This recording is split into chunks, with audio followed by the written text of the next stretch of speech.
বৃহস্পতিবার সারা ভারত গণতান্ত্রিক নারী সমিতির ধর্মনগর মহকুমা কমিটির উদ্যোগে ধর্মনগর শহরে একটি বিক্ষোভ মিছিল অনুষ্ঠিত হয়।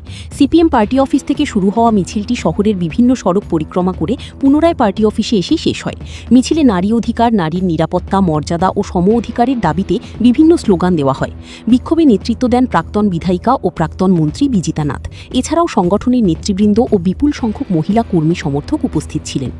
সংগঠনের পক্ষ থেকে জানানো হয়, নারীর প্রতি সহিংসতা ও বৈষম্যের প্রতিবাদ এবং নারী সাংবিধানিক অধিকার প্রতিষ্ঠার দাবিতেই এই কর্মসূচির আয়োজন করা হয়েছে।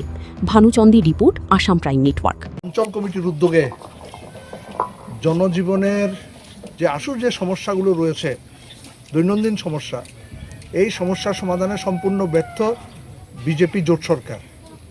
বিজেপি দুঃশাসনে প্রত্যেকটা গ্রামে গ্রামে দুর্নীতির সাম্রাজ্য তৈরি হয়েছে। তার নিদর্শন হচ্ছে এই যে প্রধানমন্ত্রী আবাস যোজনায় যে নামের তালিকা প্রকাশিত হয়েছে, প্রকৃত অসংখ্য গরিব মানুষের নাম সেই তালিকায় নেই।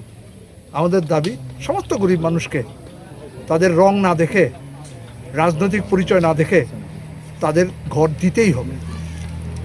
বিদ্যুতের মাশুল প্রতিদিন বাড়ছে। বিদ্যুৎকে বেসরকারি মালিকদের হাতে তুলে দিয়ে আজকে গ্রামীণ এলাকাকে অন্ধকারে ডুবিয়ে দেওয়ার ষড়যন্ত্র করছে কেন্দ্রের এবং রাজ্যের ডবল ইঞ্জিনের সরকার। বিদ্যুতের মাশুল বাড়ছে অস্বাভাবিকভাবে।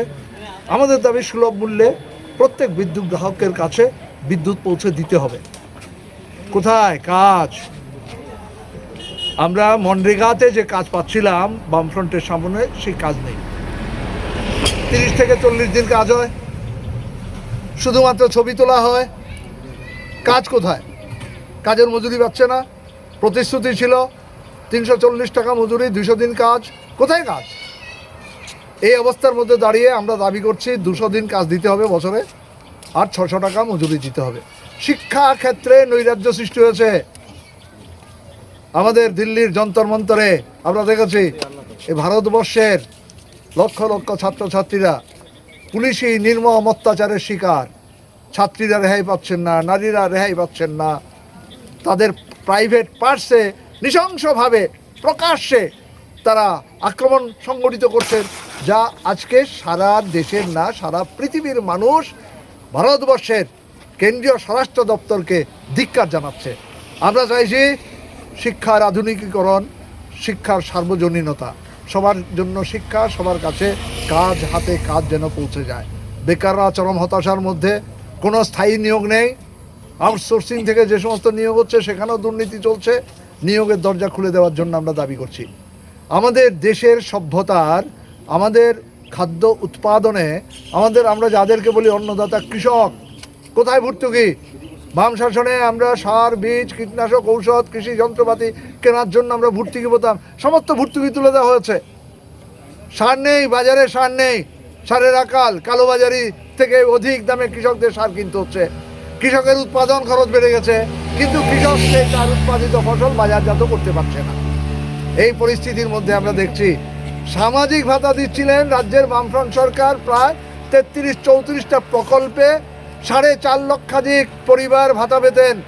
আজকে সেই ভাতা গত 4 মাস যাবৎ এই সামাজিক ভাতা পাচ্ছেন না। গরিব মানুষ যে ভাতার উপর নির্ভর করে তারা নিজের ঔষধ সংগ্রহ করতেন, সামান্য পথ্য সংগ্রহ করতেন, আজকে সেখানে তারা বঞ্চিত, অনাহারে কাটাতে হচ্ছে।